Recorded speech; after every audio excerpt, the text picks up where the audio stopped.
Hello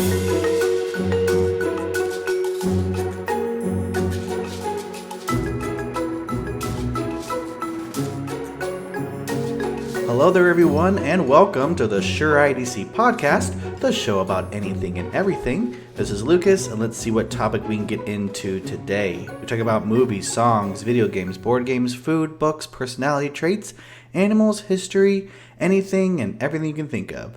So sit back, relax, because we're just here to have a good time. Welcome to the Season 3 finale of this podcast. Holy crap. 3 seasons. And today, we're going to be talking about mythology, whether it be Roman, Greek, Norse, or whatever mythological creatures or beings you believe in.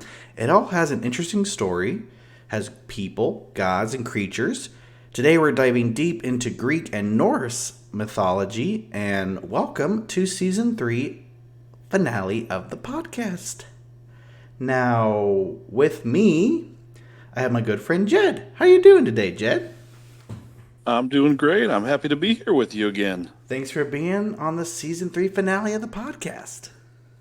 Yeah, absolutely. I know we had a little bit of a hiatus before and got back together a couple episodes ago to do another one, and I'm happy to be here on a finale with you. I know, right? It's just weird now being a finale. Do you think there's high expectations like that we have to do good? I would assume so. I'm sitting here wearing a tux, so I figured, dress well and test well, or however that phrase goes. I should have done a video podcast then. Oh, no, you didn't want to do that. I may have lied. I'm wearing one of my tuxedo shirts.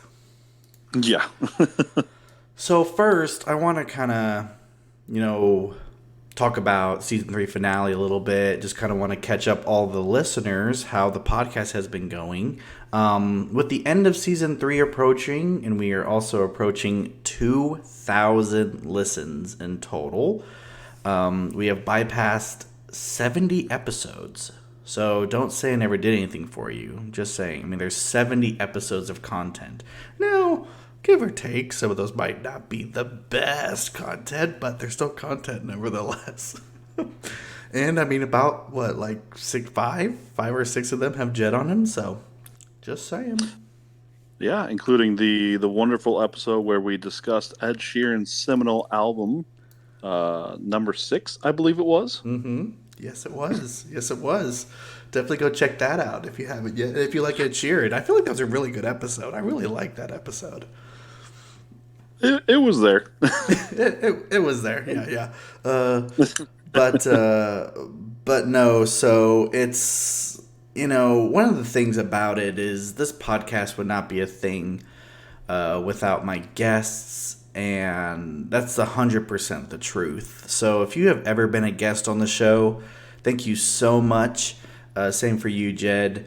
You truly, are the heart of this podcast. I mean, I could just be me, but at the end of the day, I can't do the show on my own. So it's all of my guests and you that actually, make this thing alive. So I want to say thank you so much for that.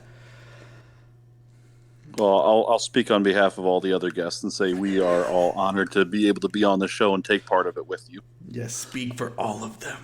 All of them. No, just kidding. Yes, it's truly, if you're a guest, if you have been a guest on the show and you're listening to this right now, thank you so much.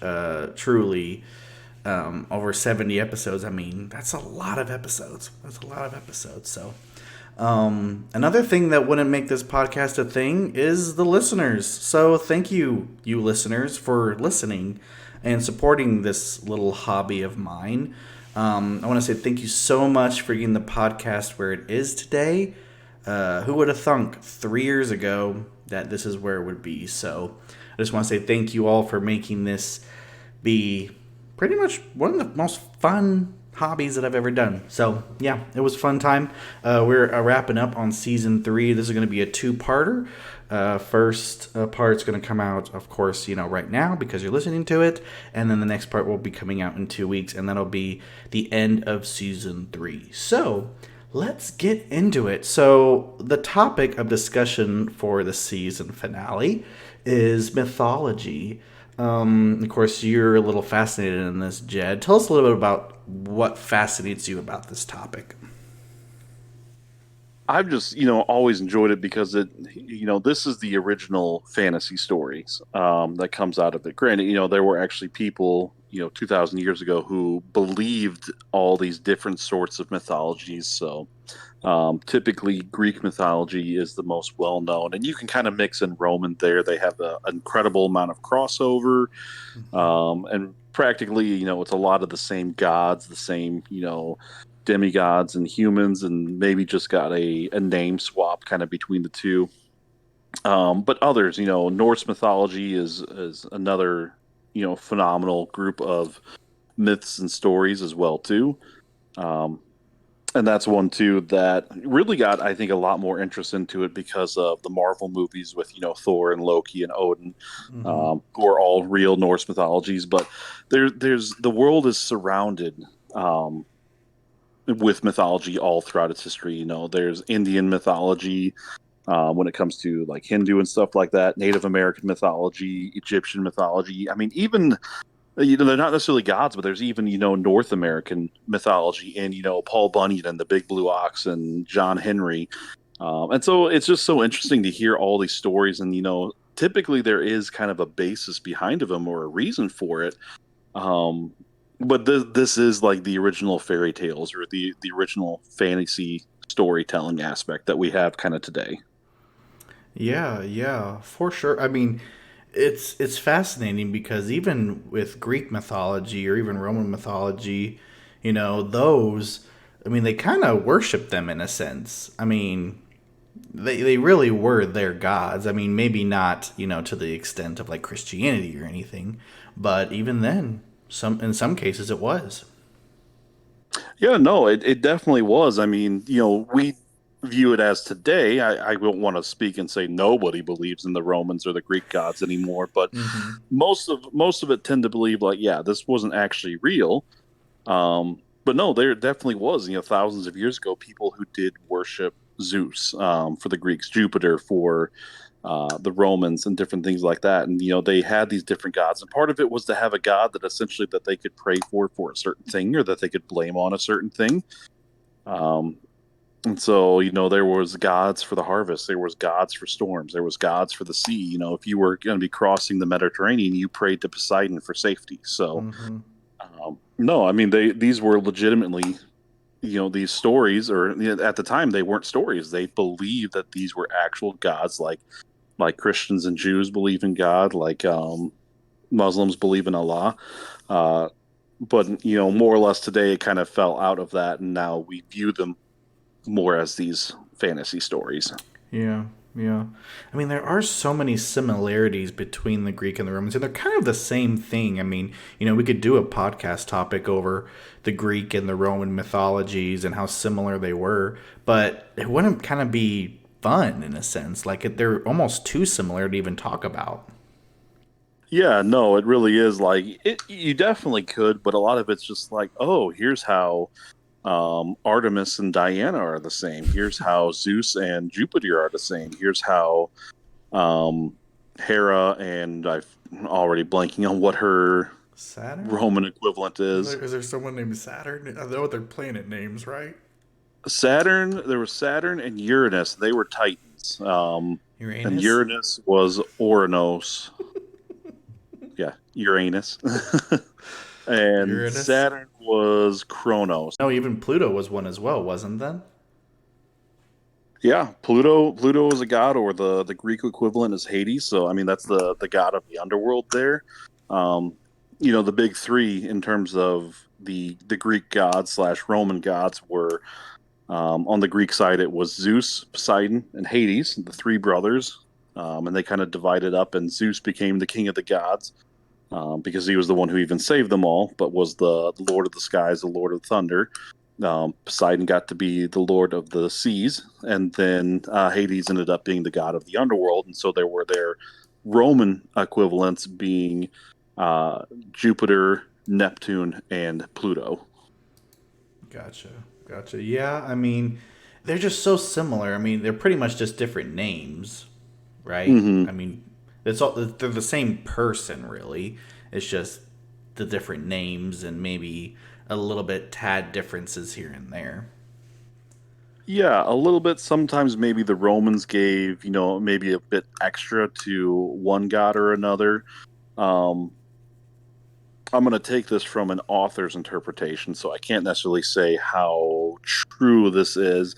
But Rick Riordan, who is very well known for the Percy Jackson series, Mm-hmm. kind of up in this follow-up series, which focused more on the mixture of the Romans and the Greek gods, even kind of stated how Athena was more well known for her wisdom, but she was also the goddess of war, whereas vice versa, Minerva, her Roman equivalent, was more well known for her being the goddess of war compared to being the goddess of wisdom. Somebody could obviously correct me if I'm wrong on that, but I think that's how he kind of did it. Now, I don't know specifically if that was meant to be like a creative liberty for storytelling purposes, um, or if that was something that was actually kind of like a true difference between the two of them, where even though both interpretations were the goddess of wisdom and war, one skewed more towards wisdom and one skewed more towards war. Yeah. Yeah.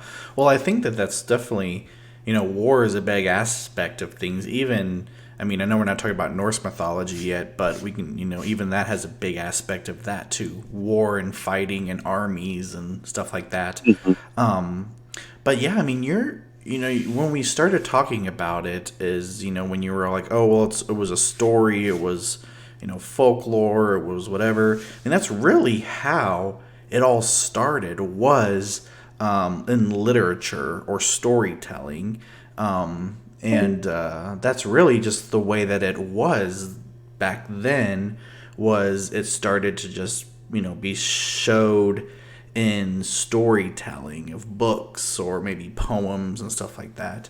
So of course, two popular books that probably everyone listening to has probably read is the Iliad and the Odyssey. um, are you big fans of those work? Yeah, I'll be honest, I don't know that I've read the Iliad in its entirety, but I know Really? that one is the one that goes over like the Trojan War. Mm-hmm. Really focuses on the character like Achilles. Um, is what most people originally kind of take from that one, but I believe Achilles represented the Greeks, but and Hector, I think, was the leader for the Trojan armies, and it all started because the princess of one of the Greek cities was kind of stolen away by the young Prince Paris, I guess. So I know enough about this if I'm being correct so far. But then the Odyssey definitely was one. I think I had to read that one for school, but it leads to an interesting story, and it takes the character of Odysseus, who was introduced, who was a key component of the Iliad as well too, Mm-hmm.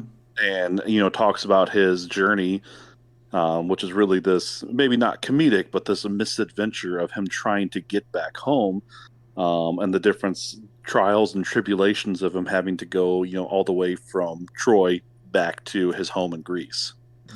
And yes, for a lot of people, both of them, um, usually at least one of them, if not both of them, are very commonly taught in school. So it's easy for that to be a big introduction, for students all across, certainly the U.S., but probably across the world, into that type of literature, into that mythology. Yeah. Well, Homer's work is really a classic. I mean, they just came from poems and stories. I mean, it's fascinating that back then, like the stories that they were able to create and the monsters they were able to create and the trials. I mean, you know, and it delved deep into other just human emotions or problems like the sirens and the temptations and stuff like that. But it is kind of interesting that these people were able to come up with these elaborate stories back then and come up with these characters and these creatures and these gods and everything. hmm Yeah, and I mean it's interesting too because, and I think even the phrase "between a rock and a hard place" actually originally comes from the Odyssey. Speaking of when Odysseus has to sail his ship between the rock, which is where Scylla, like the seven-headed monster, nine-headed monster, many-headed monster. We'll go with the many-headed one. Um, was located at, and then the hard place being the whirlpool that was caused by Charybdis. And it's interesting because more than likely that was probably a real location where something along the lines of a whirlpool was located. And well, I'm sure there wasn't a many-headed dragon there stealing people. There was probably something that was very dangerous on the other side that made this a very scary place for sailors to have to sail in between that could have caused problems. So there probably was actually a real world inspiration even for like that moment of the story. Yeah. Yeah. I mean, yeah, they were taking like actual events that maybe happened or maybe they read in parchment or whatever, and they were able to kind of, add maybe some monsters to that or something. Hmm. So, But I mean, no, go ahead. no, you go ahead. I was going to move on, so you finish the thought. Oh, yeah. All I was going to say is it is interesting. I don't know if this was going to be something that you're going to come to, though, but Greek mythology has really kind of been driven into a lot of even more common pop culture to the point as well, too. So, Mm-hmm. like I said, everyone often reads Homer's epics, the Iliad and the Odyssey. Um, but there's a lot of people our generation that will talk about how they absolutely love the Hercules movie growing up when they were little, Mm-hmm. which is specifically, and I think Hercules is technically the Roman interpretation of the character. I believe Heracles is the Greek interpretation, but Hmm. either way, that's coming straight out of Greek Roman mythology.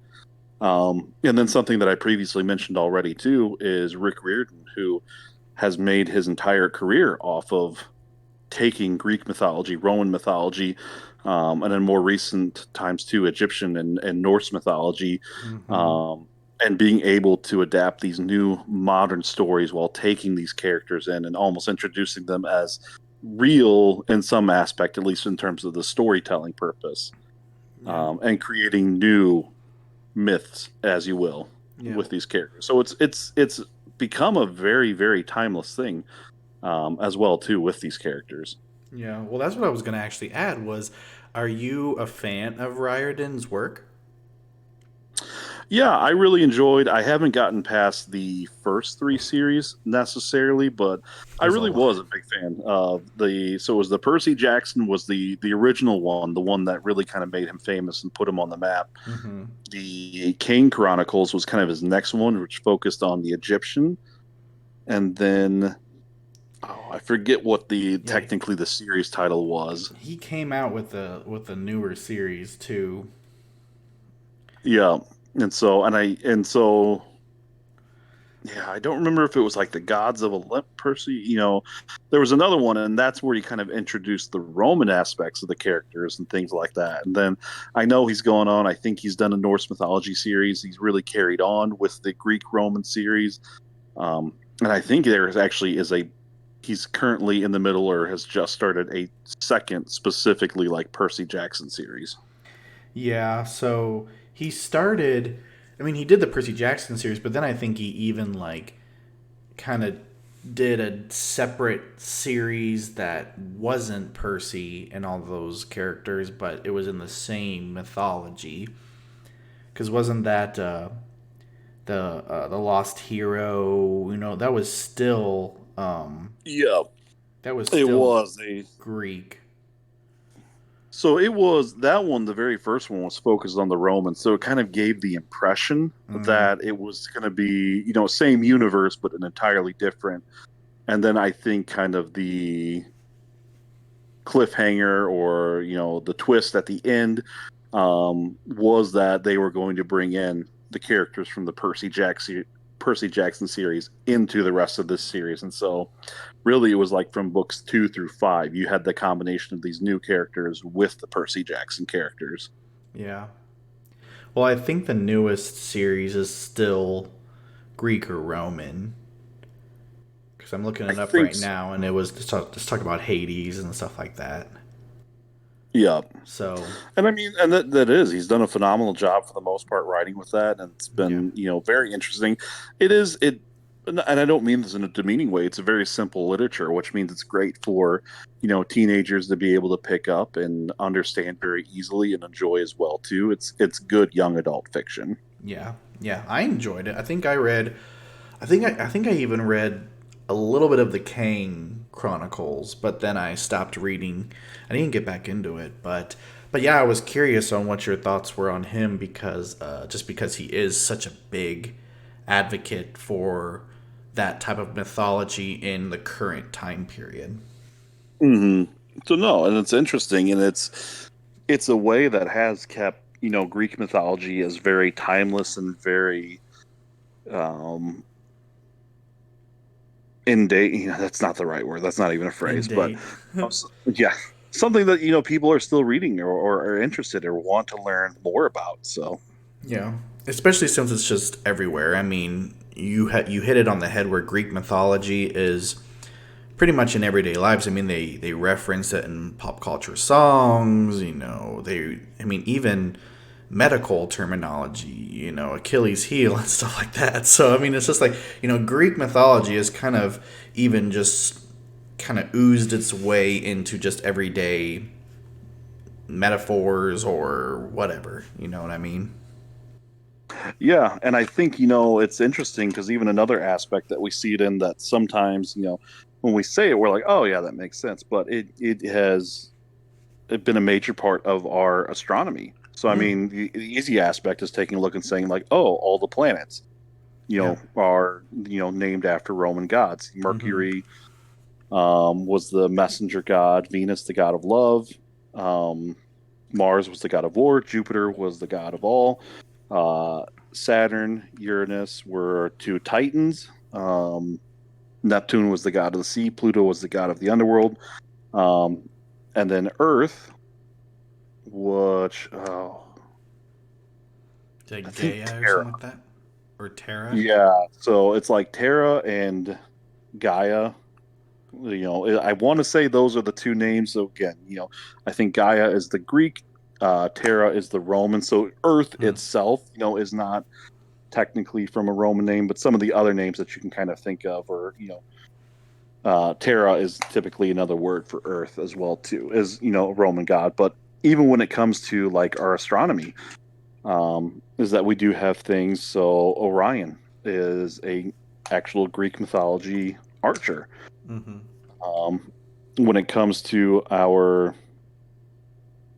um, I think even someone like the major constellation or the zodiac signs, Oh yeah. Andromeda was a character as well too, or well known for being in the story with Perseus. When most people know Perseus and Medusa, but the reason that Perseus went to go get Medusa's head in the first place was to save Andromeda.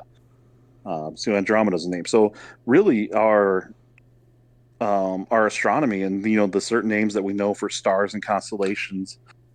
Actually, take the back. Stars are all Arabic, I believe, but the constellations and planets is all also derived almost entirely from Greek and Roman mythology as well too. Yeah. Yeah, that's true. Dang, it really has kind of just integrated itself into everything. But I mean, it's hundreds and thousands of years old, so I mean, of course, it has integrated itself into stuff. And I mean, it's timeless lore. So, and I guess it's more popular than the other mythologies or whatever. Hmm. Um.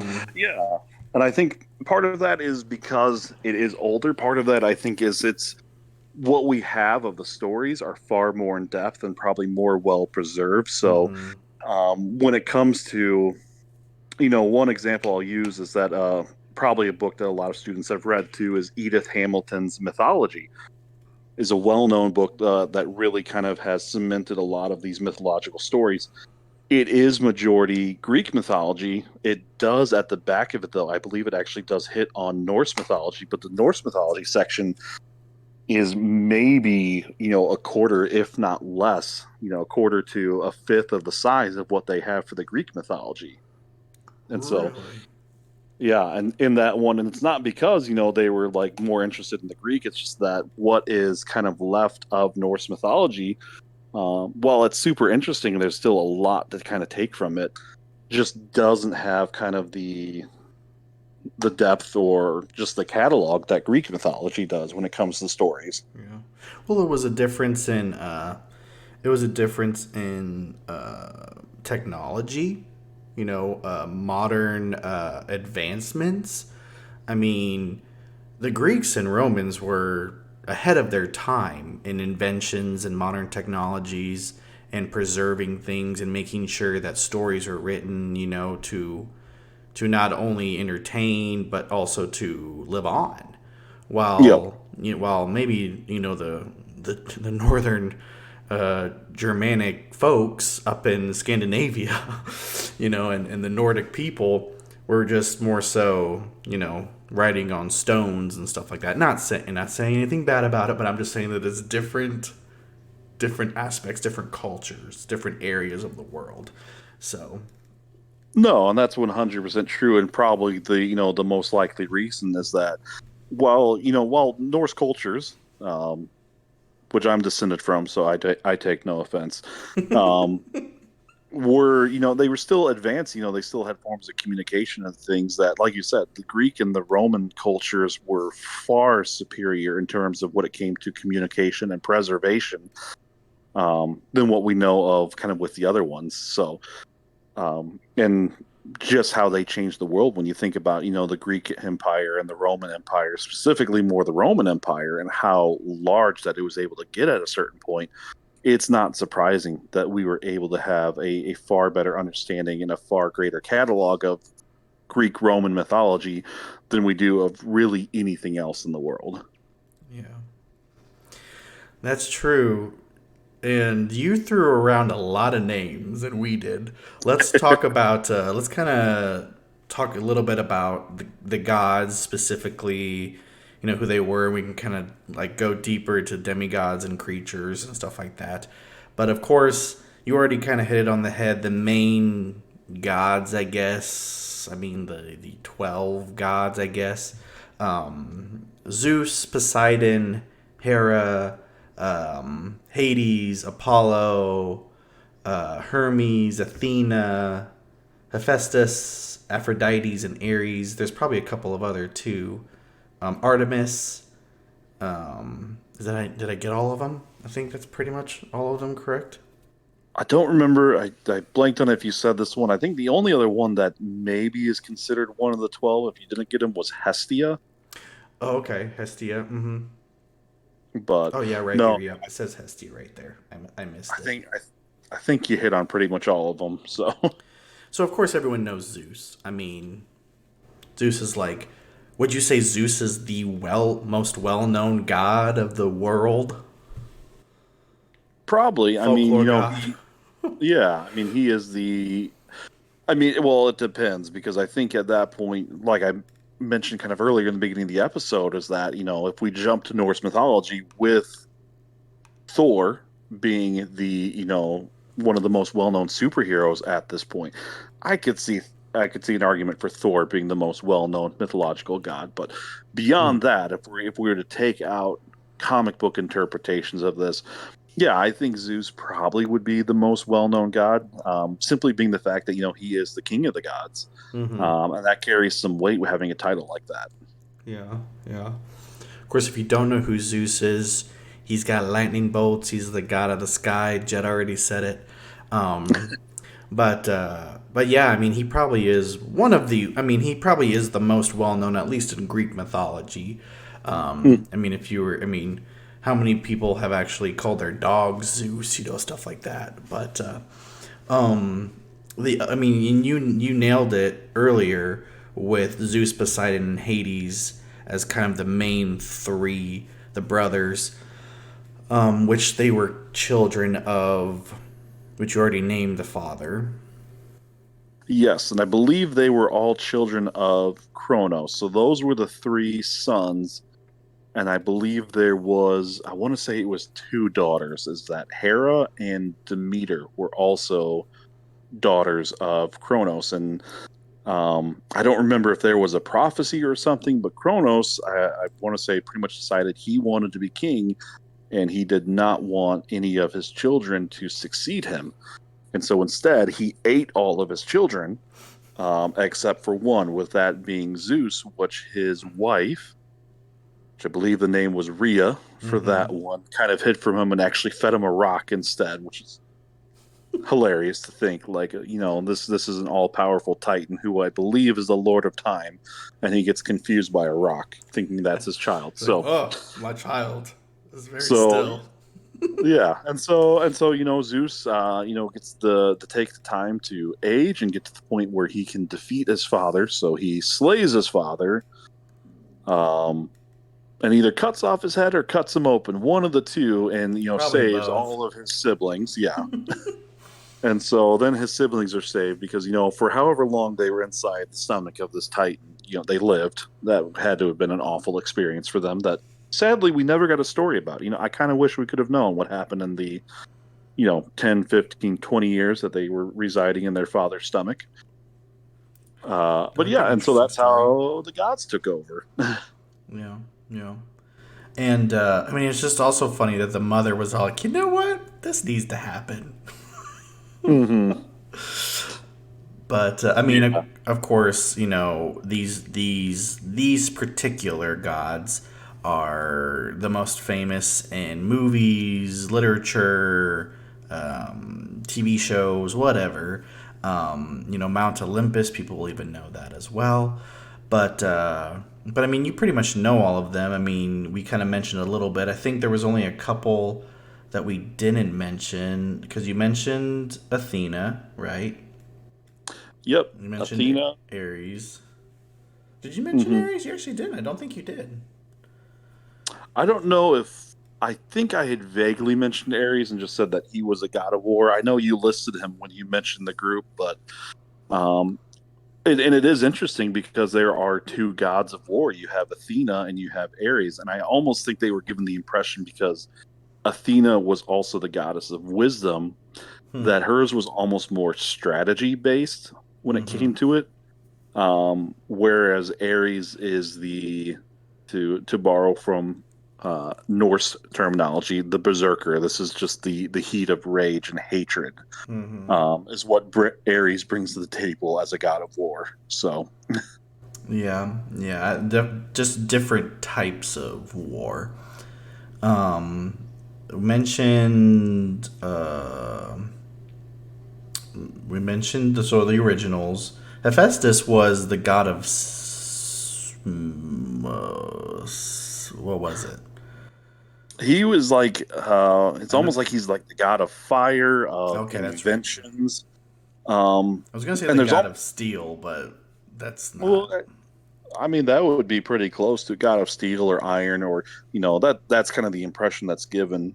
And there's honestly a funny point to make with him is that um, Hera is the queen of the gods, and she's meant to be like the god of like families and things like that, and yet um, she thought Hephaestus was so ugly when he was born that she threw him out of Olympus, and he is a crippled god because of that. So this queen of the gods, the mother of the gods, the god of family, despised one of her family members so badly that she permanently ruined his life. Well, none of the gods were great beings. I No, mean, they were like not. they're definitely not. I mean, it's interesting because you see them both ways portrayed. You see them as not kind, but you see them as kind and just and honorable and everything. And then you have other terms where you're like, man, Zeus is a jerk. Yeah. No, I mean, yeah, you hit it right on the head though. Like for the most part, none of the gods were really that good of people. I mean, Zeus slept with more women than you could count on, you know, the entire population's hand. Um, we'll keep it safe and just leave it right there at that one. Hera, for being like I mentioned, the goddess of family, did not seem to really care that much about family. Aphrodite was the goddess of love, and even though she was, I believe, married to Hephaestus, she only wanted to be with Ares. Ares was a rage monster. Poseidon and Athena had like a constant bickering and quarrel. I think like Apollo and Artemis were both like pretty vain people overall. Mm-hmm. Um, I mean, Dionysus was essentially the god of drunks, but Yeah. in party, he's the god of wine. So I mean, why do you he think? enjoyed. Why do you think that they wrote them that way? I mean, like if they were going to create these beings that were all powerful and the gods of their world, why do you think they made them total tool bags? That is honestly a good question because it is one, and I don't know if it made it seem more realistic or more acceptable for them to be fickle gods at that point Just made because, it more dramatic. yeah, more dramatic, or hey, if this god, clearly isn't perfect and is willing to, oh, be jealous or, commit adultery or certain things like that, it at least makes it a little more understandable when I pray for rain and they say no. you know, I can already see, they're not that great of a person in the first place. They just hold far more power than I have. So, It was almost kind of like an out. It was like, oh, if I pray for rain and they don't give it to me, then it's understandable because they're jerks. yeah, something like that where I know this guy's a jerk anyways because he's cheated on his wife 500 times. So, him cheating on his wife 500 times, him not giving me rain, I can see a correlation. Yeah, it's just interesting that they actually did that instead of making them. But I guess it's a story. I mean, that's what the point of a story is. And anyway, but it is kind of interesting. Um, so you also mentioned, Zeus, slept with a lot of people. That's how you get a demigod, Hmm. which you already mentioned one. You mentioned two or three at least. Probably the most famous demigod is Hercules, or at least that's the Roman side of what you said. But Yep. Yeah, and we'll use Hercules because they're interchangeable. But yeah, yeah, they you're really are. 100% correct. Hercules is typically considered the most famous of the demigods. Um, I don't think that Odysseus was a demigod. I think he was just Mm-mm. human, but Perseus, I'm pretty sure, also was. And I think so. I believe both Hercules and Perseus were sons of Zeus. Mm-hmm. Again, going back to the point of, and so with demigod, meaning, one parent is a god, the other parent is typically human. But honestly, I think there was a story where Zeus slept with a cow too. So Oh my gosh. I haven't heard of the Demigod cow calf. demigod, but half god, half cow. But you never know with Zeus. So We should write that.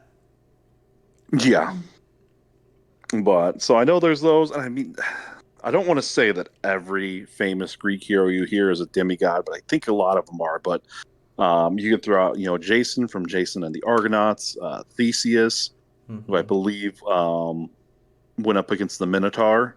Mm-hmm. Uh, Orpheus was one who went to retrieve his loved one from the underworld. So I mean, Mm-hmm. there's a lot of impressive Greek heroes as well too, and there's certainly tragedy among them. But the interesting thing for me is that for the most part, Greek mythology comes across to me as very lighthearted. Not that everything turns out well for all the characters and certain things, even referencing Orpheus, he went to the underworld, he found his loved one, he brought her, and when they were like 3 steps away, the one thing she could not do was turn back, could not look back. Mm-hmm. Otherwise, she would have to go back to the underworld forever. So they're like 3 steps away from leaving the underworld, and she looks back. No. And so it is like you have that, or even with Hercules, part of his, I think it's the 12 labors, was because he killed his family on accident. Yeah. So there certainly is like some darkness in a lot of these, stories within the mythology. But to me, compared to, and it might be something we'll talk about later on with Norse mythology can be really lighthearted, but then can also come across as incredibly dark and bleak at the same time. Yeah. Yeah, I mean, I think that's just the nature of storytelling, especially for that time period. I Hmm. mean, there there was a lot to be happy for, but there was also a lot, there was a lot more darkness back then as well, which is understandable. Yeah. And I'm trying to think with it. I can't picture it off the top of my head, but the one thing that kind of struck out to me that maybe this was more in terms of Norse mythology, but um, Greek mythology, from what I remember, doesn't have a like apocalypse moment, or Hmm. Norse mythology is well known for having Ragnarok. For the life of me, I cannot remember, in my time reading up on this stuff or anything, that Greek mythology had any type of equivalent like that, to where, a point would come where the world would end. Um, and you just wonder, is that something that they truly just never imagined something like that? Was it we just never got to Hmm. that type of story before the gods, fell out of favor? Because, um, I mean, we know historically that the Greek slash Roman pantheon was thrown aside for Christianity. That Rome Hmm. did end up converting to Christianity, and that's where you kind of see the fall of this religious belief go to the wayside, and it go from actually being a religion to a mythology at that point. Yeah. Yeah, and I mean, maybe you're right. Maybe you just never got to that point. But I mean, there were just so many other stories that they told. But you're right. I mean, I'm not like a master in Greek mythology, but yeah, I don't. I mean, you would think that they would at least teach about that. That would be some. If something was written like that, that it would at least mention it in school and stuff like that. Yeah, But but I mean, another demigod that we didn't which we mentioned before but didn't mention again, was Achilles as well. hmm But yeah, I mean, a lot of the demigods are portrayed. You don't really see the bad side of the demigods. I mean, you know, in every Hercules movie, there's no bad side to him. You know, in every movie that has Achilles in it, there's no bad side. It's just warrior or whatever. But I mean, they had bad sides as well. yeah, and I think, even if I'm remembering correctly, which I will, somebody can definitely correct me if I'm not, is I almost want to say that even Jason, who was now well known for the story of Jason and the Argonauts and going and getting the Golden Fleece. Um, I think at one point there was a princess, or like a sorcerer or somebody, who aided him, and it's like he promised that she would be his wife, and then he ended up like abandoning her instead. Where it's just like, this guy, we're being told that he's the hero of the story, and yet some of these guys do some shady things, whether it's truly by their fault or not, because some of this also kind of shows like, oh, here's the gods intervening or doing something to the hero to cause them to do something like this. So, Yeah. I mean, that was entirely a part of the Odyssey with Odysseus. Is that what happened? Is Odysseus, when he slayed the Cyclops, Polyphemus, enraged Poseidon, and that was a huge part of the problem for him, because Polyphemus was actually Poseidon's son. So, Yeah. Yeah. I mean, it really just depended on the situation, I guess. Maybe the point of the story or the theme of it. Um, you know, and I think you were right to say that maybe making the gods and the demigods not perfect, that it was more relatable with people. hmm no, and especially when you probably saw that, a lot of those same traits in people that you knew every single day, or things like that, or certainly among your political leaders to that point. I don't remember specifically if Roman mythology was kind of still the religion of the time, but a lot of the Romans got to see very insane Roman emperors at the time, whether it was Nero or Caligula, or plenty of other ones. So if the gods could be insane, it certainly explained why their emperors could also be insane. Yeah. Well, but it is also interesting that you did that in today's standards. You do see kind of both sides to the gods, but you still don't see both sides to the demigods, the human. hmm They're always the hero. They're always the perfect person. In today's in today's movies that are made about them or whatever. I mean, Disney even made obviously the animated Hercules movie. But it is very interesting that you don't really see the bad side of that. It's almost like not to go into a rabbit hole right now, but it's almost like fairy tales, like Jack and Jill, or not Jack and Jill, Hansel and Gretel. Mhm. Which even Jack and Jill was actually, did they like end up breaking their necks or something like that? Yeah, But something. you know, it's even just like fairy tales like that. Like you never hear, you know, the original Brothers Grimm version of them. You hear, you know, the happy version of them, and so it is kind of The interesting. Disney-fied version. The Disney-fied, yeah. So it is kind of fascinating that they kind of do that with Greek mythology as well when it comes to the gods and the demigods. And usually, half the time, the demigods hate the god that had them. What was that? Well, I was just saying that a lot of the times the demigods hate the gods that have them. Oh yeah, yep. No, I mean you can see that, or um, yeah, or they're not necessarily doing it in the name of like their parent or anything like that. But Yeah. yeah, it can be very much that case, or oftentimes we see it's even that parent is the one that's causing the potential strife in their life, anyways. Yeah. Or I think probably in a number of instances it was they may have been a child of Zeus, and Zeus maybe doesn't dislike him or anything like that, but more or less it is Hera Mm-hmm. who is mad because this was a child of Zeus that was not with Hera. Yeah. And she hates anybody who was conceived who's not her child, but Zeus is their father. So even that, maybe Zeus isn't the one who is causing the problems for the child, but indirectly he is, because his wife is mad at him for going again and once again having another child out of wedlock. Yeah. Yeah. Well, we also mentioned several creatures, I guess. You know, you mentioned the Minotaur, and I think you mentioned something else too, right? Cerberus or something like that. Did you mention that? I didn't mention Cerberus, but that is another great one. The three-headed hound who guards the underworld. I'd mentioned Scylla and Charybdis from the Odyssey. Oh, that's right. Um, the Hydra, which is another thing that again has kind of become a well-known thing in pop culture, even outside of that, well known in Marvel. But just simply the idea of a creature or a thing that you cut off one head and two come back.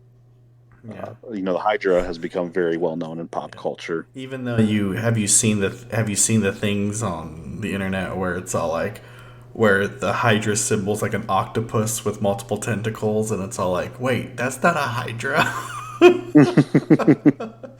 But yeah, I mean, you've got you know, the Pegasus, you know, the winged horse. Yep. You got the Cyclops. That's a famous one as well. Just the one-eyed, you know, beasts or giants or whatever. I did mention the sirens. You know, that Hmm. lead men and to their doom. But even like Medusa, like, I mean, yeah, she was a person, but even then, she was kind of a creature. She never really, right? Well, she was a creature. Yeah. Yeah. She was, so that's another interesting story that even goes back to, the gods not being great people. I believe also Medusa not really being a great person. But so Medusa was just a normal human. Um, but I believe it was her and Poseidon decided to get it on in one of Athena's temples.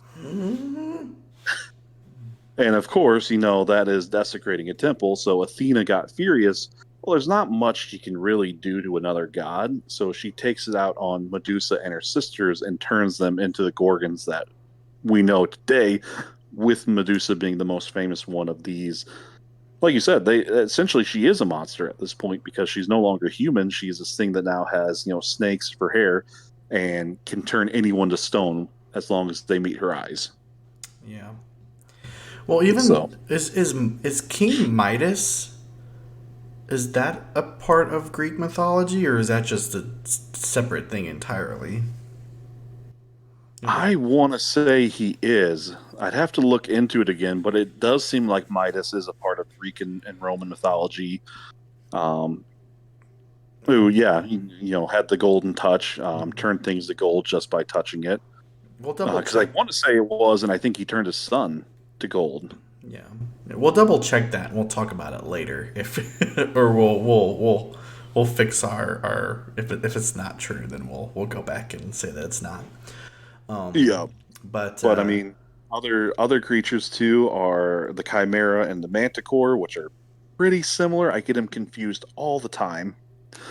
Um, but those are two, and then I think it's not one you've necessarily heard a ton about, but it's a giant monster called Typhon, which I think is either like the father of the monsters or is essentially the king of the monsters as well too. But yeah, Mm-hmm. Greek/Roman mythology has also introduced a number of these monsters um, into folklore at this point as well too. And like, a lot of them, like the Hydra, like Chimera, like a Cyclops, have become well-known staples in just monster culture in general, but in pop culture.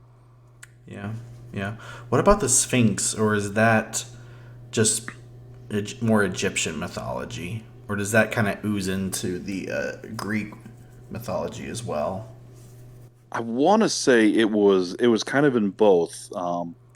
Obviously, people look at it and say, well, clearly it was a part of Egyptian because they built this giant Sphinx, and I Mm-hmm. do think that was the case. But I do, from my recollection, I do think the Sphinx is also a Greek mythological monster as well too.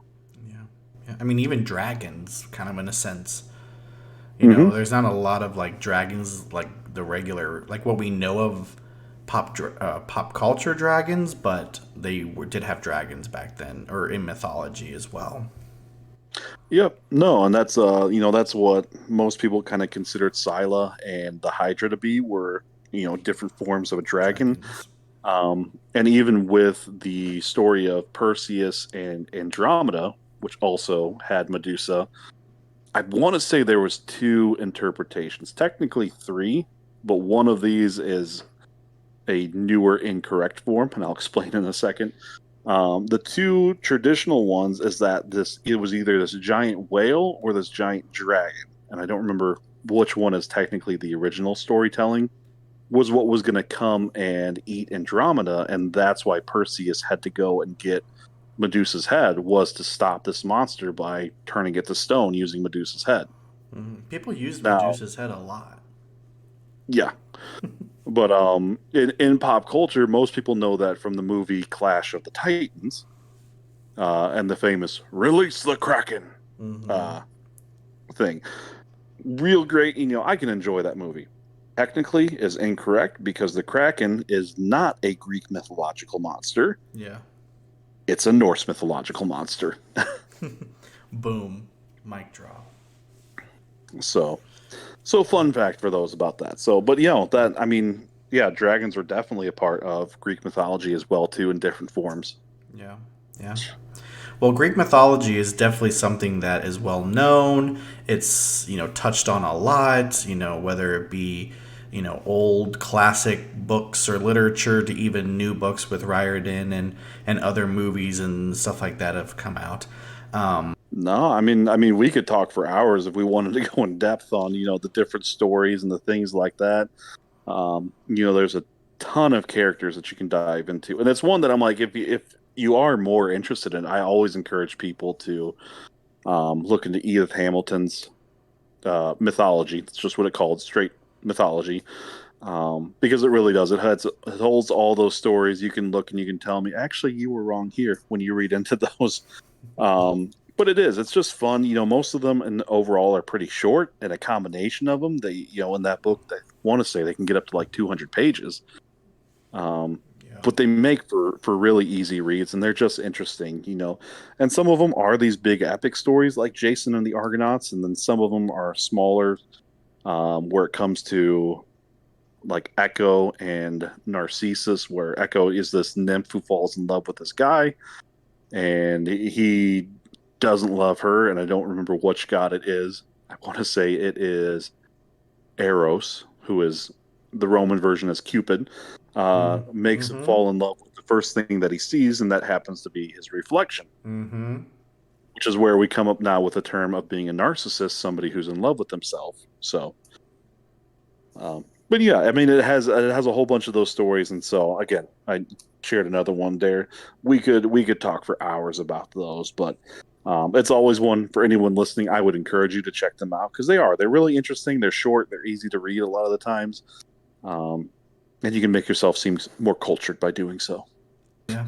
Yeah, I mean, you definitely could talk for hours about it, and that might actually be a topic for another time. Maybe we'll just talk about the stories of Greek mythology.